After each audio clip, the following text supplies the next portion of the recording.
So hello everyone, welcome to data warehouse session. So data warehouse is nothing but the centralized location where we can store all the data from your database, from your files for further uses. Okay. Data warehouse एक it works like warehouse. Simply it works like warehouse. जैसे हमारा ware house रहते हैं, Flipkart's के ware house रहते हैं, Amazon के ware house रहते हैं, उसी प्रकार ये जो वेयर हाउस है डेटा वेयर हाउस है, डेटा का वेयर हाउस है. ओके. सो मैं आपको एक एग्जांपल देना चाहूँगी. जैसे कि मैं नागपुर की हूँ तो मैं संतरा का एग्जांपल देना चाहूँगी.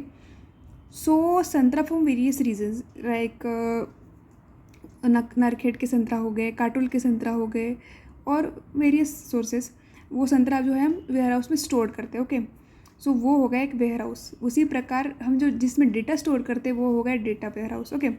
सो दीज आर सोर्सेस. सो हम डेटा HR सिस्टम से एक्सट्रैक्ट करते हैं, सेल्स से डेटा एक्सट्रैक्ट करते हैं, फाइल्स से डेटा एक्सट्रैक्ट करते हैं एंड वेरियस सोर्सेज. सो जो डेटा एक्सट्रैक्ट करने की जो प्रोसीजर रहती है, मतलब जो data extract, transfer and load करने की प्रोसीजर जो रहती है उसको हम बोलते हैं ETL. इन सभी सिस्टम से सभी सिस्टम से हम डेटा जो है वो रॉ फॉर्म में एक्सट्रैक्ट करते हैं. जो डेटा वेयर हाउस में जो डेटा रहता फ्रॉम वेरियस सोर्सेज, जो इंटीग्रेट करते हैं हम डेटा, वो रॉ फॉर्म में रहता. और वो प्रोसीजर रहती उसको बोलते हैं ETL, that is extract, transformation and loading. Okay. उसके बाद जो है जो डेटा स्टोर किया जाता है वो डेटा वेयर हाउस चार स्टेजेस में वर्क करता है. ओके. पहले तो वो डेटा कलेक्ट करता है, that means it collect data from various sources. Then it store data, like it integrate data in data warehouse. Then the data is analyzed, that what kind of insight you need for your company, for your business purpose, by data mining. Okay. So जो data है वो analyse किया जाता है. उसके बाद जो है वो डेटा कंज्यूम किया जाता है, मतलब आपके कंपनी के लिए वो डेटा आप कंज्यूम कर सकते हैं.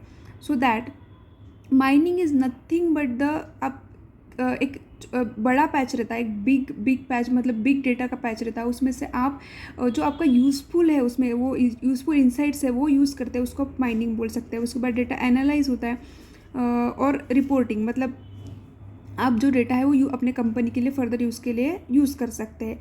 So firstly we first collect the data, raw data. Okay. highlight this word, raw data. First we collect data in the raw form, then data is stored. Then you analyze the data like that only. Then you analyze the data for that what kind of insight you need for your further analysis. Okay. For your further operation, sorry. And then you consume data for your further work, like your business, like your company. Okay. So from multiple sources data is extracted and loaded by process of ETL. Okay. So you got it. जो ETL है वो आप multiple जो sources रहते हैं उसमें से आप डेटा एक्सट्रैक्ट और लोड करते हैं, extract transfer and loading, extract transformation and loading करते हैं, उसको ETL बोलते हैं. ओके. सो जो ETL टूल्स है वो आगे जो ETL टूल्स है वो है ओरेकल का डेटा इंटीग्रेटर. जैसे वेरियस टूल्स है, वो हमारा पार्ट नहीं है, आप देख सकते हैं कौन से टूल्स रहते हैं. उसके बाद जो है स्ट्रक्चरल डेटा, जो इनमें से जो सोर्स है उसमें से जो स्ट्रक्चरल डेटा रहता, वो स्ट्रक्चरल डेटा हम उसके लिए हम RDBMS यूज़ करते हैं, relational database management system. So this is data introduction to data warehouse. जो उसके जो कैरेक्टर्स है, डेटा वेयर हाउस के कैरेक्टर्स है वो है integrated, time variant, non volatile and subject oriented. So ये जो कैरेक्टरिस्टिक्स है वो हम नेक्स्ट सेशन में हमारे देखेंगे.